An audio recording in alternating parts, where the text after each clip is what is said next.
Ladies and gentlemen, we cannot discard or discount these utterances as vain talk.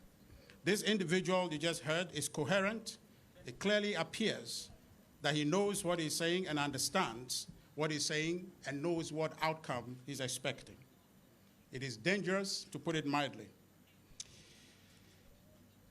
Ladies and gentlemen, what is more dangerous, perhaps more egregious, is the NDC's failure to condemn and disassociate itself from these statements, but rather chooses to rationalize it. We cannot accept this as an ordinary misguided statement because, as I indicated earlier, it is too coherent to be taken less seriously. Besides, we believe his threats are not in isolation. He is inspired by the NDC's presumptive leader, the former President John Dramani Mahama, who publicly touted the NDC's credentials. Quote, NDC has revolutionary roots, and when it comes to unleashing violence, no one can beat us to it.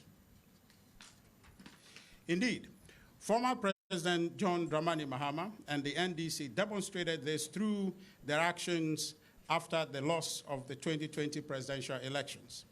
He held press conference after press conference and misled Ghanaians that the election had been stolen and ordered thousands of unsuspecting party youths into the streets around the country, burning markets, attacking innocent citizens, and destroying and vandalizing public property. There's a video to that effect. We have it, you can watch it, but if not, we can just carry on. Their MPs participated in this as well. They stormed the EC headquarters, and I'm sure you remember all of that. But for the vigilance of the police, there might have been a bloodshed in this country instigated by the NDC. But the thing about it is that the former president did not stop there. He went on to freely assault the integrity of the Supreme Court. And you recall the famous mention of the description of the Supreme Court as a unanimous FC. All of it against the background that he has won the election.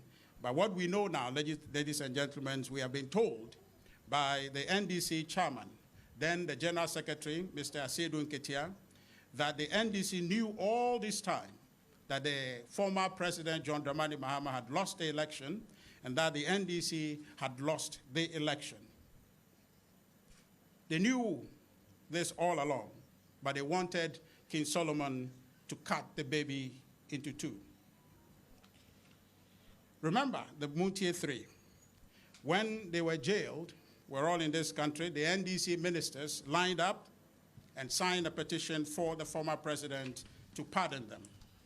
This is a party whose leaders oversaw the slaughter of 3 judges and a military officer in 1982.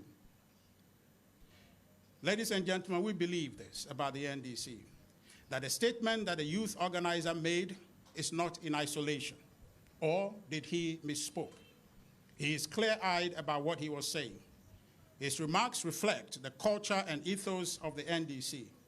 We expect the police and the courts to bring the Suame Youth Organizer to justice very quickly to deter others who might be harboring similar violent and delinquent thoughts in the NDC. We demand the NDC to unreservedly disavow, disassociate, and expel this young man from their party without delay. That's the only point you can begin to take the NDC seriously about these comments that the young man has made, as though that they are not shielding him and they really want to discourage such commentary in our politics.